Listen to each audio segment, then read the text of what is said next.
Good evening. My name is Dr. Michael Cross. I teach in the English department at Skyline College. I'm a full-time instructor, and I've taught there for the last 5 years. If you work at a community college, it's because you've dedicated your life to work. You've dedicated your life to service. You mean business.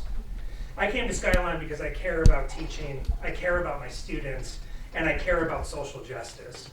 And honestly, I've never worked with so many fiercely intelligent and dedicated people as the folks you see around this room. That said, I have also never seen so many talented humans hammered to the ground by work, desiccated by compassion fatigue, hamstrung by a lack of self-care. After working at 11 different colleges while completing 3 separate graduate degrees, I can say without hesitation that I've never worked this hard in my life. In fact, I'm afraid this job is killing me. I mostly work 12 to 13-hour days. It's not the exception, it's the rule.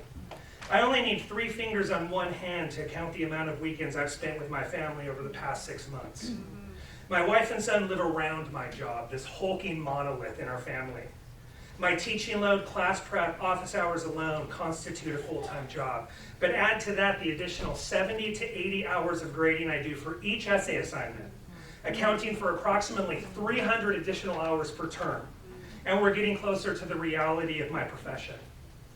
Further, I've yet to account for the robust administrative duties, which could easily constitute an additional part-time job.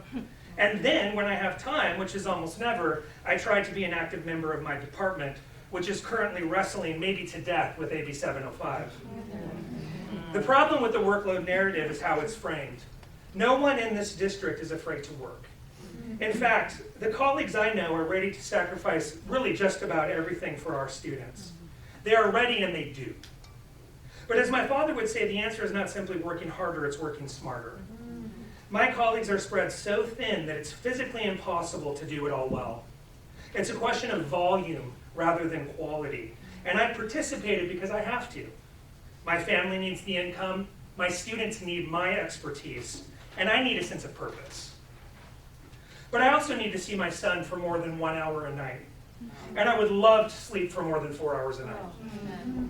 The truth is, I would love to retire here, to really see my career out with these colleagues and these students. But I know deep in my heart of hearts it's not going to happen. I cannot sustain this workload for another 20 years. Like many of my colleagues, including my office mate who resigned this term, I will likely decide at some point that I have to prioritize my mental health, my physical health, and my family for my family.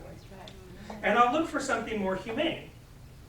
Or, what if we approached human capacity differently? What if we approached our faculty with the care and concern that we afford our students? Creating the conditions of possibility to foster an attitude of self-care and wellness. What if the job was actually designed for the marathon, to make that marathon more manageable rather than the sprint? Thank you.